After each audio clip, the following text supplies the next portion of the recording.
அதாவது ஸ்டார் தமிழ்நாடு நிறுவனர் உயர் திரு ராஜசங்கர் ஐயா அவர்களை மேடைக்கு வருமாறு அழைக்கிறோம். வாங்கய்யா. திருப்பூர் சகோதரிகள் சார்பாக வருக வருக என வரவேற்கிறோம். அவரது துணைவியார் அவர்களையும் மேடைக்கு வருமாறு அழைக்கிறோம். வாழ்க ஜோதிடம், வளர்க ஜோதிடக்கலை, ஓங்குக ஜோதிடர் ஒற்றுமை. ஸ்ரீ லலிதாம்பிகை ஜோதிட ஆய்வகம் திருப்பூர் சகோதரிகள் நடத்தும் 8வது மாதாந்திர ஜோதிட கருத்தரங்கத்திற்கு வந்திருக்கும் குருமார்களையும் ஜோதிட ஆர்வலர்களையும் ஜோதிட நண்பர்களையும் அனைவருக்கும் நன்றி தெரிவித்துக் கொண்டு, இது தலைப்பு கொடுக்கல, அதனால ஒரு பலன் சொல்வதற்கு எப்படியெல்லாம் ஒரு விஷயத்தை எடுத்துக்கணும். எல்லாரும் இந்த ஜாதகம் கற்றுக்க வரும்போது ஒரு கேள்வி மிகப்பெரிய கொஸ்டினாக வைப்பாங்க. சார், எனக்கு லக்னாதிபதி 8ல் எனக்கு ஜோதிடம் வருமா அப்படின்னு கேட்பாங்க. லக்னாதிபதி எந்த இடத்தில் இருந்தாலும் அவர்கள் பலன் சொல்வதற்கு மிக தகுதியான ஆட்கள். அதுவும் இது 8வது மாத கருத்தரங்கம். ஒருத்தருக்கு லக்னாதிபதி 8ல் இருந்தால் அவங்கள போல ஜோதிடம் சொல்ல யாரும் இல்லை. ஏன் அப்படின்னா, யாரும் சொல்லாத விஷயத்தை சொல்லக்கூடியவர்கள் அந்த 8ஆம் இடத்தில் லக்னாதிபதி இருக்கக்கூடியவர்கள் தான்.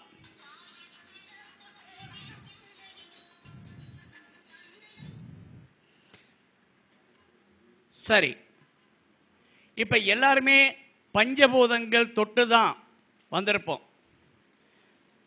அடிப்படையில் ஒருவர் முழுமையாக கற்றுக்கிட்டா அவங்களுக்கு ஜோதிடம் சிறப்பாக வரும். அடிப்படையை சரியாக கற்றுக்கிட்டால் போதும்.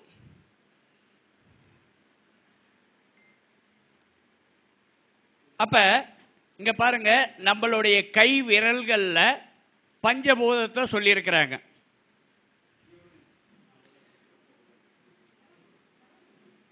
அப்ப எப்படி அதை சொல்லியிருக்கிறாங்க அப்படின்னு சொல்லி பார்த்தீங்கன்னா, இந்த விரல் படிக்கும் போது கேட்டிருப்போம். இந்த விரல் சரியா? இது நீர்.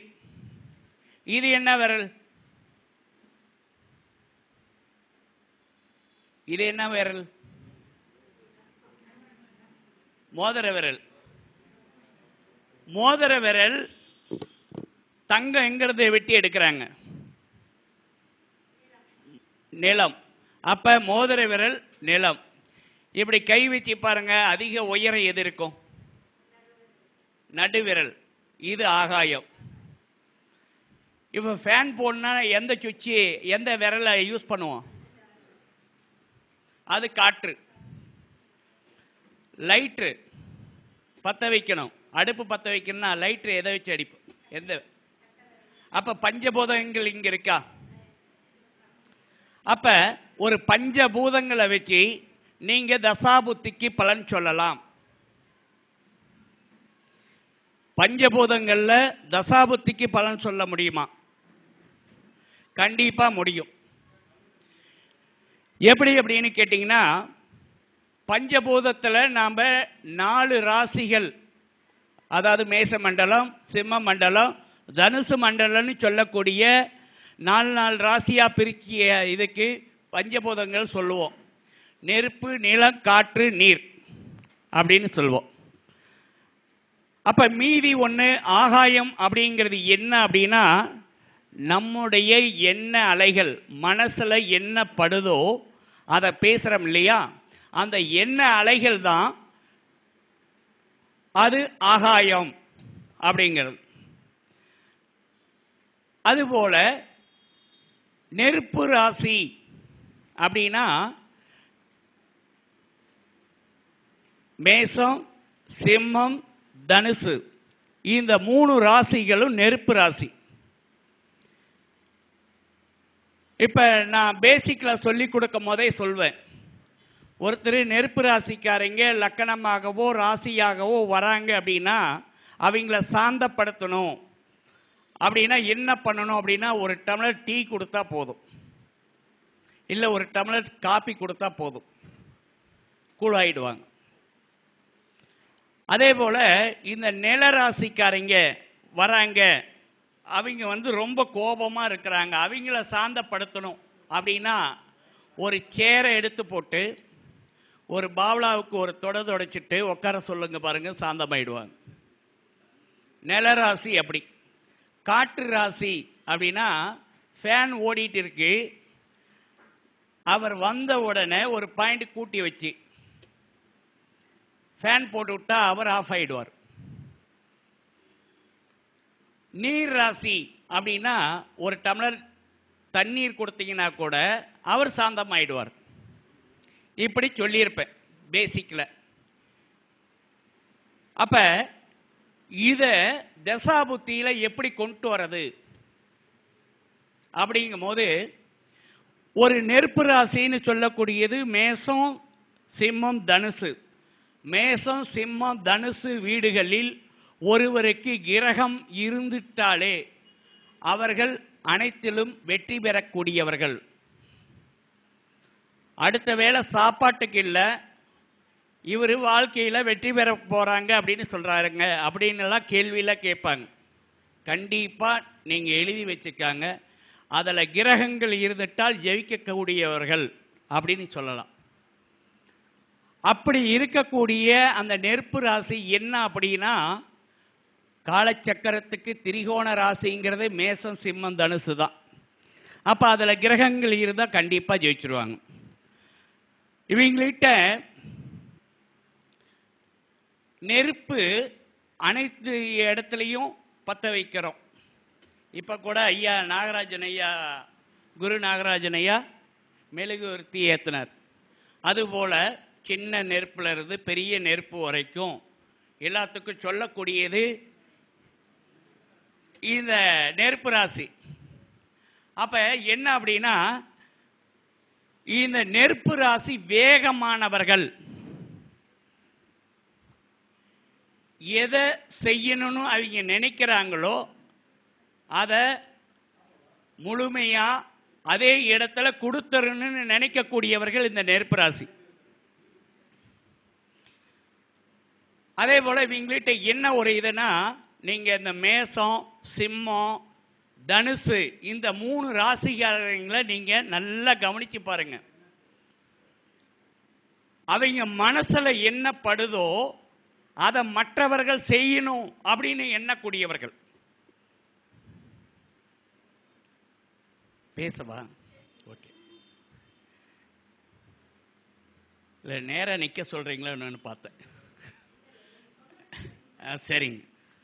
அப்போ என்ன நினைக்கிறாங்களோ அதை அவங்க செய்யணும். அவர்கிட்ட வேலை பார்க்குறாங்க, மேசம் சிம்மம் தனுசு ராசிக்காரங்கள்கிட்ட வேலை பார்க்குறாங்க. இவர் மனசுக்குள்ள நினைக்கிறத அவங்க செயல்படுத்தணும்னு நினைச்சா அது செய்ய முடியுமா? செய்ய முடியாது. அப்ப இவர்கள் அந்த எதிர்பார்ப்பை கைவிட்டுட்டால் கண்டிப்பாக இவர்கள் வாழ்க்கையில் முன்னேற்றம் அடைவார்கள், வெற்றி பெறக்கூடியவர்கள். அப்ப இந்த 3 ராசிகள், இந்த 3 ராசிகள் கொண்டவர்கள், அதாவது வீட்டில் இருக்கக்கூடியங்க மனைவி பிள்ளைங்க பசங்க இவர்களும் அதுபோல நடக்கணும்னு நினைச்சால் இவருடைய அறியாமை. அப்படி இருக்கக்கூடாது. எதிர்பார்த்தல் அப்படிங்கிறத இவர் எதிர்பார்த்தால் அது நஷ்டம் என்று சொல்லலாம். பொதுவாகவே இந்த மேசம் சிம்மம் தனுசு கோபக்காரர்கள் கோபத்தை கைவிட்டு விட்டால் இவர்கள் வாழ்க்கையில் வெற்றி பெறலாம். அப்ப நல்லா கவனிங்க, இதில் நடக்கக்கூடியது என்ன மாதம்? சிம்ம மாதம் ஆவணி. அதே போல ஆவணி மாதங்களில் இவர்களுக்கு இது போல சம்பவங்கள் நடக்கும்.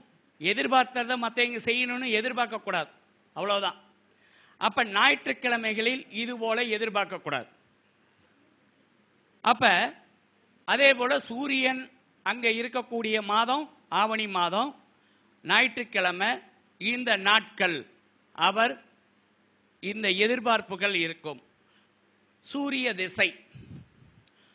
திசை அப்படின்னு இருந்தாலும் இந்த எதிர்பார்ப்புகள் அவர்கிட்ட இருக்கும். இந்த காலகட்டங்கள் அவர் இதை தவிர்த்து கொண்டால் இது நல்லது. இப்ப இந்த 3 வீடுகளில் ஒருவருக்கு திசை புத்தி இருந்து நடக்குது அப்படின்னால் மற்றவர்களிடம் எதிர்பார்ப்பதை தவிர்க்க வேண்டும். இதுதான் இந்த நெருப்பு ராசியில இருந்து ஒரு தசை புத்தி நடந்தால் இந்த சம்பவங்கள் கட்டாயம் உண்டு. அது உங்க பாவகத்துக்கு என்ன லக்கணம், என்ன ராசி அப்படிங்கிறத நீங்க பார்த்துக்காங்க. எத்தனாம் பாவகம் அப்படின்னு பார்த்துக்காங்க.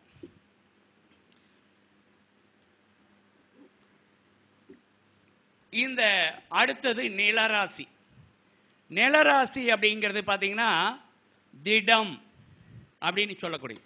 நான் இப்போ சொன்னேன், நிலராசிக்காரங்க வந்த உடனே எங்களை சாந்தப்படுத்தணும் அப்படின்னா ஒரு சேர் எடுத்து ஒரு பாவலாவுக்கு தொடச்சி உட்கார வச்சிருங்க, சாந்தமாயிடுவாங்க அப்படின்னு சொன்னோம். அப்போ நிலராசிக்காரங்களை உடைக்க முடியாது. நிலத்தை உடைச்சி இங்கே இருக்கிற நிலத்தை தூக்கிட்டு போய் அங்கெல்லாம் வைக்க முடியாது, அப்படிலாம் மாற்ற முடியாது. இவர்கள் பாரம்பரியத்தை கடைபிடிக்கக்கூடியவர்கள். ஆதி காலத்தில் என்ன சொன்னாங்களோ அதில் இவங்க உறுதியாக இருக்கக்கூடியவங்க தான் நிலராசி. அப்போ எக்காரணத்தை கொண்டும் நிலராசிக்காரர்கள் மற்றவர்களுக்கு ஏணிப்படியாக இருப்பார்கள். மற்றவர்களுடைய முன்னேற்றத்துக்கு இவர்கள் ஒரு உதவி செய்யக்கூடியவர்களாக இந்த நிலராசிக்காரங்க இருப்பாங்க. அப்ப நிலராசினா யாராரு? ரிஷபம், கன்னி, மகரம், இந்த 3 வீடுகள் நிலராசி. அப்ப இவங்கள்கிட்ட சக்தி அதிகம், நிலத்துக்கிட்ட சக்தி அதிகம். நாம் என்ன சொல்றோம் அப்படின்னா, இன்னைக்கு நிறைய பேருடைய நான் பார்க்கக்கூடிய இடங்கள்ல ரொம்ப சங்கட்டமாக இருக்கு. நான் விவசாயத்துக்கு ஹெல்ப் பண்ணுறேன், நான் விவசாயத்தை மதிக்கிறேன், நான் விவசாயத்துக்கு குரல் கொடுப்பேன் அப்படிம்பாங்க. சாப்பிடும் போது அந்த செப்பலை கூட கழட்டி விட்டு சாப்பிட தெரியாது. இவங்க எந்த விவசாயத்தை காப்பாற்ற போகிறாங்க? அதெல்லாம் ஒன்றும் இல்லை. அப்போ அந்த சாப்பிடக்கூடிய அந்த அன்னத்துக்கு நீங்கள் என்னைக்கு மரியாதை தரீங்களோ அன்னைக்கு உங்களுக்கு சந்திரதோஷம் இல்லை. நிலராசிக்காரங்க அதே போலதான், சாப்பாட்டு பிரியர். அதாவது வேஸ்ட் பண்ணக்கூடாதுன்னு நினைக்கக்கூடியவர்கள் இந்த இது நிலராசிக்காரங்க. இந்த நிலராசிக்காரங்களை நல்லா நினைச்சு பாருங்க, அதுக்கு என்ன உருவம் கொடுத்துருக்குறாங்க அப்படின்னா, நிலராசிக்கு ரிஷபத்துக்கு காளமாடு, இங்க கன்னி வீட்டுக்கு நெல் கதிர் கூடிய கன்னி பெண் அருவாளோட, அது ஒரு விவசாயம் செஞ்சிட்டு இருக்கு, அந்த கன்னி பெண் அப்படி இருக்கு, அதுவும் அங்க கஷ்டப்பட்டு இருக்கு. மகரம் சரியான கடின உழைப்பாளி, ஆனா மகரம் உட்காந்துக்கிட்டே எல்லாத்திட்டையும் வேலை வாங்கும், ஆனா கடின உழைப்பாளி தான். ஒரு வேலைன்னு இறங்கிட்டாங்கன்னா அவங்கள போல வேலை செய்யறதுக்கு ஆள் இல்லை. நிலராசி இப்படிதான் இருக்கும். அப்ப நிலராசியிலிருந்து ஒருவருக்கு திசை புத்தி நடத்தினால் இவர்கள் இது போல இருப்பார்கள் என்பதை நாம் ஆணித்தரமாக சொல்லிடலாம். அடுத்தது பார்த்தீங்கன்னா காற்று ராசி. காற்று அப்படின்னு ஒன்று, காற்று ராசியெல்லாம் பாருங்க, மிதுனம், துலாம், கும்பம், இவங்கள்கிட்ட முன்கூட்டியே அறியும் சக்தி உண்டு. பிரபஞ்சம் ஒரு விஷயத்தை முன்கூட்டியே சொல்லக்கூடியது. எங்கேயோ இருக்கிறோம், எப்படியெல்லாம் நாம் ஃபோன் உபயோகிக்கிறோம், ஒரு செகண்ட் அவங்க நம்பர் போட்ட உடனே அடுத்த செகண்ட் அவர் எடுத்து பேசுகிறார். அந்த அளவுக்கு முன்னேற்றம் வந்தது அந்த காற்று அலைகள் தான். அப்போ காற்று அலைகள் அவங்கள்ட்ட இருக்கும்போது அவங்கள்ட்ட பிரபஞ்சம் அறியும் நிலைமை அவங்கள்ட்ட உண்டு. நாளைக்கு நடக்கக்கூடியதை முன்கூட்டியே சொல்லக்கூடியவர் இந்த காற்று ராசி. அப்போ நல்லா கவனிச்சு பாருங்க. அந்த அதுபோல் இந்த காற்று ராசி எங்கெங்கே இருக்கோ அந்த அதில் தான் ராகுவோடைய நட்சத்திரமான திருவாதிரை, சுவாதி, சதயம் அப்படின்னு சொல்லக்கூடியது இருக்கு. இவர்கள் வீட்டில் இந்த திருவாதிரை, சுவாதி, சதயம் உள்ள வீட்டில் சாமி ஆடியவர்கள், குறி சொன்னவர்கள், பாடம் போட்டவர்கள், திருநூறு வைக்கக்கூடியவர்கள், வேப்பல் அடிக்கக்கூடியவர்கள் இவர்கள்லாம் இருப்பாங்க. அப்போ இவங்கள்ட்ட ஏதோ ஒரு சக்தி இருக்கு, முன்கூட்டியே அறியும் சக்தி அப்படிங்கிறது அங்கே இருக்கு. அந்த திருவாதிரை, சுவாதி, சதயம் யாரோடைய நட்சத்திரம் அப்படின்னு பார்த்தீங்கன்னா ராகு. ராகுனா மாயை, ராகுனா பாம்பு. பாம்பு இங்கே இருக்கிற மாதிரி இருக்கும், அடுத்தது அங்கே இருக்கும். அப்போ அந்த வீடுகளில் காணாமல் போனவர்கள் உண்டு. அப்போ காற்று ராசியில் ஒருத்தருக்கு திசை புத்தி நடத்தினால் அவர்களுக்கு முன்கூட்டியே அறியும் சக்தி இருக்கும் என்று சொல்லலாம். அந்த குடும்பத்தில் ஒரு விஷயத்தை சுட்டி காட்டினால் அதை நீங்கள் சின்ன குழந்தையாக இருந்தாலும் சரி, பெரியவங்களாக இருந்தாலும் சரி, எப்பேற்பட்டவர்களாக இருந்தாலும் அவர்கள் பேச்சை மறுத்துட்டு போனால் அந்த காரியம் தடைபடும். கடவுள் ஏதோ ஒரு ரூபத்தில் தான் நமக்கு ஒரு விஷயத்தை சுட்டி காட்டுவார். யாராவது ஒரு ரூபத்தில் வந்து சுட்டி காட்டுவார். ஒரு நல்ல விஷயங்கள் எங்கே இருந்தாலும் நாம் ஏற்றுக்கணும். சின்னவங்களா பெரியவங்களா அப்படிங்கிறத மட்டும் பார்க்கக்கூடாது. அது ஏதோ ஒரு ரூபத்தில் நமக்கு கடவுள் ஒரு விஷயத்தை சொல்ல வருது அப்படின்னு யோசித்தால் அது காற்று ராசி. அடுத்தது நீர் ராசி. நீர் ராசி என்பது நீர் ஒரு இடத்துல மேடான பகுதியில் விட்டோம்னா பள்ளத்தை நோக்கி அந்த நீர் போயிட்டே இருக்கும். அதுக்கு தெரியாது கல் எது, மண் எது, முள் எது, கரடு முரடான பாதைகளா அப்படின்லாம் தெரியாது. பள்ளமாக இருந்தால் அந்த இடத்துல தண்ணி பூந்துடும். அப்போ அவர்களுக்கு நல்லவர்கள் கெட்டவர்கள் யாரையும் தெரியாது.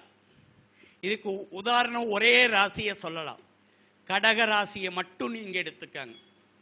கடகராசி தாய், தாயின்னு சொல்லக்கூடிய 4ஆம் இடம், காலச்சக்கரத்துக்கு 4ஆம் இடம். அந்த தாய் ஒரு குழந்தை ஒரு வாய் சாப்பிட்றதுக்காக எத்தனை கதைகளை சொல்லி நடக்காத விஷயங்கள்லாம், நிலாவில் இருக்கிற பாட்டிக்கெல்லாம் ஒரு வாய் நீ சாப்பிடு, அதை சொல்லும் போது அதை சாப்பிட வைக்கிறதுக்காக பல கதைகளை சொல்லி அந்த அதை பேசக்கூடிய அந்த மனப்பக்குவம் எப்படி இருக்குது அப்படின்னா, அப்பா ஒரு பக்கம், மகன் ஒரு பக்கம், 2 பேரும் மோதிக்குவாங்க. நடுவில் இருக்கிறது தாய். அந்த தாய் என்ன பண்ணும்? அப்பாட்ட போய் ஒரு விஷயத்தை சொல்லும். ஏங்க அவன் தான் சின்ன பையன், அவனுக்கிட்ட போய் ஏட்டிக்கு போட்டியா அப்படி பேசிட்டு இருக்கிறீங்களா, கொஞ்சம் நிதானமாக இருங்க அப்படின்னு. இங்கே மகன்கிட்ட போய் என்ன சொல்லுவேன்? ஏண்டா உனக்கு தான் அப்பா பற்றி தெரியாதா? அவர் அப்படிதான்டா, எல்லாம் அனுசரித்து போய்க்கணும். என்ன பாரு, இத்தனை வருஷமாக இருந்தது, எப்படி அப்பாவோட வளர்ந்துருப்ப அப்படின்னு அந்த பேசக்கூடிய பக்குவம், ஆளுக்கு தகுந்தார் போல் பேசக்கூடியவர்கள். நீர் ராசியில் ஒரு கிரகம் இருந்து ஒருவருக்கு திசை புத்தி நடத்தினால் அவர் ஆளுக்கு தகுந்தார் போல் மாறக்கூடிய சூழ்நிலையை உருவாக்கும். அப்ப இப்படி ஒரு தசா புத்திகளை நீங்க எடுத்து சொல்லலாம். பொதுவா நான் இன்னைக்கு எடுக்கக்கூடிய சப்ஜெக்ட் என்னன்னு சொல்லி பார்த்தீங்கன்னா, டிஎன்ஏ அப்படின்னு சொல்லி ஒரு சப்ஜெக்ட் எடுக்கிறேன். அதில் ஒரு புதுமையாக ஒரு விஷயத்தை சொல்லலாமா அப்படின்னு சொல்லி யோசிச்சு, அதுக்கு ஒரு ஐயாட்ட நேற்று நான் பேசும்போது ஒரு சின்ன ஒரு க்ளூ கிடைச்சது. என்ன அப்படின்னா, வடகிழக்கு மூலையில் மின்சார கம்பம் யாருக்கு இருக்கிறதோ அவர்கள் குடும்பத்தில் ஆண் வாரிசு இருக்காது. வடகிழக்கு மூலையில், வடக்கு கிழக்கு இது சேரக்கூடிய இந்த மூலையில் ஒரு மின்கம்பம் வீட்டுக்கு வெளியில் இருக்கலாம், கொஞ்சம் தூரமாக கூட இருக்கலாம், ஒரு 10 அடி தள்ளி கூட இருக்கலாம். அப்படி இருந்துட்டால் அவர்களுக்கு ஆண் வாரிசு கிடைக்கிறது சிரமம். அதையும் மீறி ஒருத்தருக்கு கிடைச்சிருக்கு. நான் பார்த்த குடும்பத்தில் அந்த ஆண் வாரிசு ஒரு மத்தியம வயசுன்னு கூட சொல்ல முடியாது, ஒரு 16-17 வயசுல அந்த பையன் இறந்துட்டான், மனநிலை சரியில்லாத. அப்ப கிழக்கு வீடுகளில் வடக்கு வீடுகளில் செவ்வாய் இருந்தால், கரண்ட் என்ன கிரகம்? செவ்வாய். அப்ப வடக்கு வீடுகளிலும் வடக்கு திசைகளிலும் கிழக்கு திசைகளிலும் ஒரு ஆண் குழந்தை இருந்தால் அவர்களை வளர்த்துவதற்கு அந்த பெற்றோர்கள் ரொம்ப சிரமப்படுவார்கள். சரி, ஏன்னா பேசுறதுக்கு நிறைய இருப்பாங்கன்னு நினைக்கிறேன். இந்த டிஎன்ஏ அப்படிங்கிறத எவ்வளோ ஒரு ஷார்ட்டா சொல்ல முடியும் அப்படிங்கிறதுக்கு ஒரு உதாரணமா ஒரு விஷயங்களை சொல்லிட்டு இருந்தேன். எல்லாருக்கும் 27 நட்சத்திரம் தெரியணும். மெயினா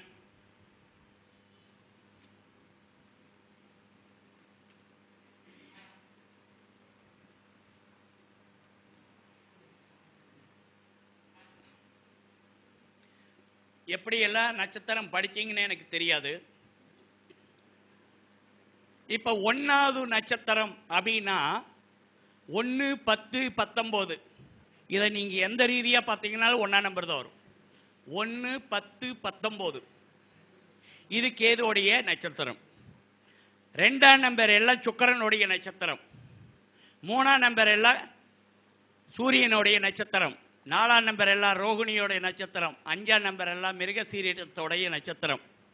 6ஆம் நம்பர் எல்லாம் திருவாதிரையோட, அதாவது ராகுவுடைய நட்சத்திரம். 7ஆம் நம்பர் குருவுடைய நட்சத்திரம். 8ஆம் நம்பர் சனி பகவானுடைய நட்சத்திரம். 9ஆம் நம்பர் புதனுடைய நட்சத்திரம். இப்ப நீங்க ஏதோ ஒரு நம்பர் சொல்லுங்க. 5. 5னா மிருகசீரிடமா? இது என்ன கர்ம பதிவுன்னு சொல்லணும். இல்ல என்ன கர்ம பதிவுன்னு சொல்லணும். நமக்கு கிழமைகள் எத்தனை? வாரத்தில் கிழமைகள் எத்தனை? 7. ஒரு கிழமையை சேர்த்திக்காங்க, ராகுங்கிற கிழமையை சேர்த்திக்காங்க. அப்ப எத்தனை கிழமை? கேதுங்கிற கிழமை இல்லை, சரிங்களா? அது ஆன்மீகம், அதில் கர்ம பதிவு வராது. அப்ப 8 கர்ம பதிவு. நீங்க சொன்னக்கூடிய 5 என்ன கிழமை தாயே? 5வது நம்பர் கிழமை என்ன கிழமை? ஞாயிறு, திங்கள், செவ்வாய், புதன், வியாழன். குரு கர்ம பதிவு மிருகசீரிஷ நட்சத்திரம், சரிங்களா? இப்ப அந்த 5ஆம் நம்பரோட எதெல்லாம் குரு கர்ம பதிவு அப்படின்னு சொல்லி பார்த்தீங்கன்னா 5ஓட 8 சேர்த்துங்க. 5ஓட 8 சேர்த்துங்க சார் தண்டபணி ஐயா. 13. 13ங்கிறது 1, 3, 4 அஸ்தம். அஸ்தமும் குருவுடைய கர்மப்பதிவு. 13ஓட ஒரு 8 சேர்த்துங்க. 21. அப்ப 21ங்கிறது பூராட நட்சத்திரம், சாரி உத்திராடம். உத்திராட நட்சத்திரம். இது 3ம் குருவுடைய கர்மப்பதிவு. நீங்க எந்த நம்பர் வேணாலும் நீங்க சொல்லுங்களேன். ஒரு கஷ்டமா என்ன கேள்வி கேட்கணும்னு நீங்க நினைச்சீங்கன்னா ஒரு கஷ்டமா எனக்கு ஒரு நம்பர் சொல்லுங்க.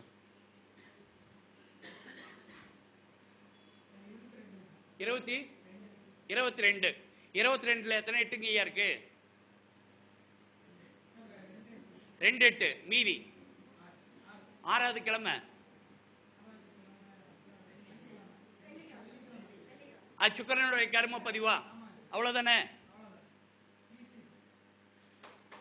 கர்ம பதிவை எப்படி எடுக்கலாம்? சூரியனுடைய கர்ம பதிவுகள்லாம் எது எது நல்லா பாருங்க. 1ஆம் நம்பர் அஸ்வினி. 1ஆம் நம்பர் அஸ்வினி. சூரியனுடைய கர்ம பதிவு. அதோட 8 சேர்த்துங்க. 9ஆம் நம்பர் ஆயில்யம். ஆயில்யம் 9. 9ஓட 8 சேர்த்துங்க 17. அனுசம் 17ஓட 8 சேர்த்துங்க 25. பூரட்டாதி. சரிங்களா? அப்ப இது எல்லாம் சூரியனுடைய கர்ம பதிவு. அப்ப இதுக்கெல்லாம் என்ன சொல்லியிருப்பாங்க? டிஎன்ஏவில் என்ன சொல்லியிருப்பாங்க? சூரியனுடைய காரகங்களை நீங்க அனுபவிக்க தடை அப்படின்னு சொல்லியிருப்பாங்க. கரெக்டு தான். ஆனால் மேற்கொண்டு இன்னும் ஒரு ஸ்டெப்பு மேலே போய் பார்க்கலாம். அப்படின்னா அந்த சூரியன் என்ன நட்சத்திரத்தில் பிறந்திருக்கிறார்? அஸ்த நட்சத்திரத்தில் பிறந்திருக்கிறார். அஸ்த நட்சத்திரங்கிறது குருவுடைய கர்ம பதிவு. யாருக்கெல்லாம் சூரிய திசை நடக்கிறதோ, யாருக்கெல்லாம் இப்ப ஆண் வீடுகளில் சூரியன் இருக்கிறதோ, ஆண் வீடுகள்னா எது எது? மேஷம், மிதுனம், சிம்மம், துலாம், தனுசு, கும்பம். சரிங்களா? இந்த வீடுகளில் யாருக்கெல்லாம் சூரியன் இப்ப இருக்கோ, உங்களுக்கு திசை எது வேணாலும் போகட்டும், அவர்கள் வீட்டில் உடைஞ்ச கண்ணாடி, பீஸ் போன பல்பு, கிழிக்காத காலண்டரு, பேசாத செல்போன்கள், இது எல்லாம் இருக்கும். அந்த குடும்பத்தில் ஒரு எக்ஸ்ரேவோ இசிசியோ மெடிக்கல் டெஸ்ட் ஏதோ ஒன்று பண்ணியே இருக்கணும். இருக்கா இல்லையா சொல்லுங்க. சரிங்களா? அப்ப இங்க பாருங்க, குரு எங்க வராரு? குருனா யாரு? பெரும்பணம். குரு திசை, அதாவது சூரிய திசை போகக்கூடிய போது நீங்க பெரும் பணம் மற்றவர்களுக்கு வாங்கி கொடுக்கவோ, உங்களுக்காக வாங்கிக்கவோ, ஒரு பெரிய முதலீடு போட்டு செய்யவோ அந்த இது இருக்கக்கூடாது. அப்படி இருந்துட்டால் அந்த உங்களுக்கு அந்த பணம் சொந்தமில்லை, அது லாஸ் ஆயிடும். இப்படி ஒவ்வொரு கர்ம பதிவுக்கும் அதுக்குரியதை எடுத்து சொல்லிட்டு மேற்கொண்டு என்ன சொல்லலாம், அவர்கள் பிறந்த நட்சத்திரத்தை எடுத்து அழகாக சொல்லலாம். மேற்கொண்டு ஒரு விஷயத்தை பதிவு பண்ணலான்ட்டு இருக்கிறேன். டைம் இருந்தால் சொல்கிறேன், பேசலாம் இல்லையா? ரைட். இப்போ ராகு எங்கெங்க இருக்கிறாரு?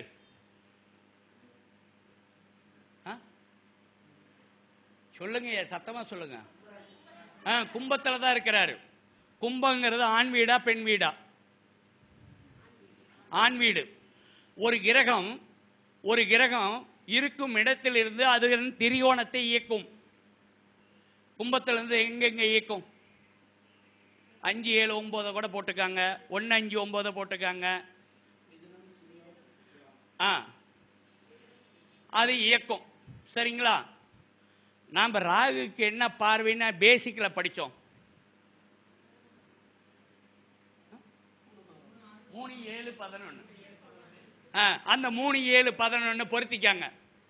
கும்பத்திலிருந்து 3, 7, 11 போடுங்க. 5, 7, 9 போட்டுக்காங்க. சரிங்களா? இப்ப எல்லாமே பாருங்க ஆண் வீடுகள் இருக்கா? ஆண் வீடுகளா இருக்கா? 6 வீடுகள் ஆண் வீடு. அப்ப எழுதிக்காங்க. கோச்சாரத்தில் ராகு ஆண் வீடுகளில் இருக்கும்போது ஆண் வீடுகளில் இருக்கக்கூடிய கிரகங்களை இயக்கும். சார் கிரகமே இல்லை அப்படின்னால் உங்களுக்கு 4ஆம் பாவம்னா என்னன்னு தெரியும். சொத்து, வீடு, வண்டி, வாகனம், தாய் அன்பு, சுகம் அப்படின்னு சொல்லக்கூடியதில் அங்க கேள்விக்குறியாக இருக்கும். எல்லா பாவத்துக்கும் புரிஞ்சுக்கிட்டீங்களா?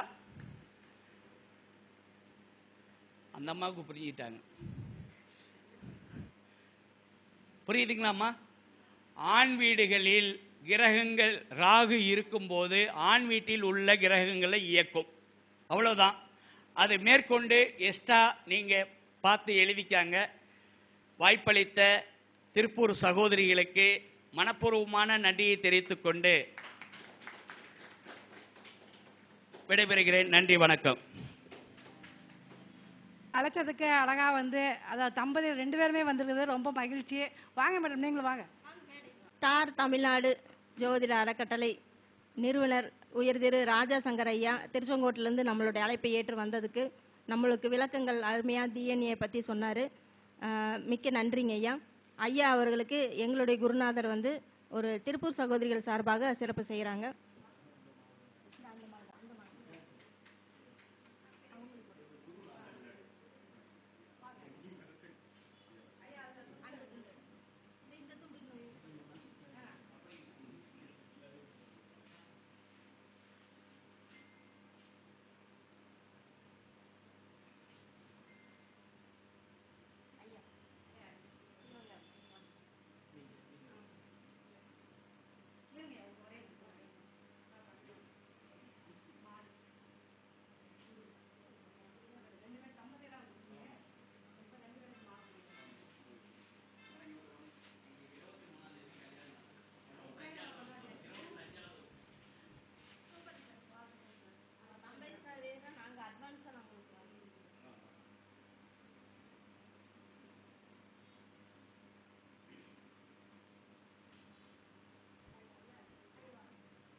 பின்னாடி அப்படி நிற்கிறோம்.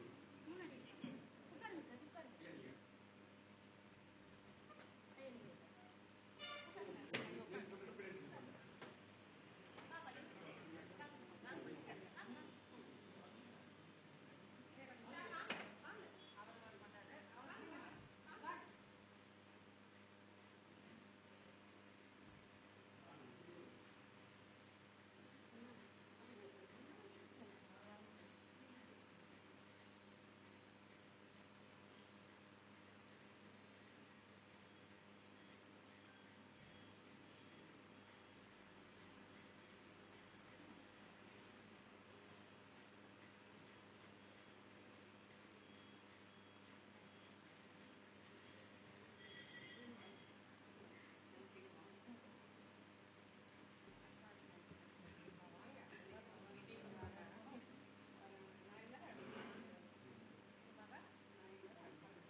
Hello hello.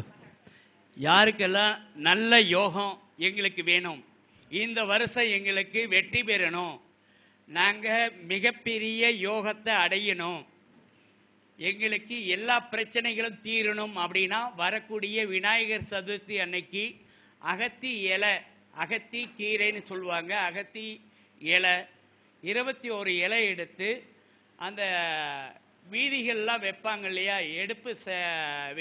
இது விநாயகர் ஆற்றுல கொண்டு போய் கரைப்பாங்களே, அந்த விநாயகர் பாதத்தில் விழுகிற மாதிரி அந்த 21 இதழும் போட்டு கணேசனை போற்றி கணபதியை போற்றி இப்படி கணேசனுடைய பெயர்களை கணபதியோடைய பெயர்களை நீங்கள் நினைச்சி போட்டு மனப்பூர்வமாக வேண்டிக்கிட்டால் 90 நாட்களுக்குள்ள நீங்கள் என்ன நினைக்கிறீங்களோ அது நடக்கும். அனைவருக்கும் நன்றி.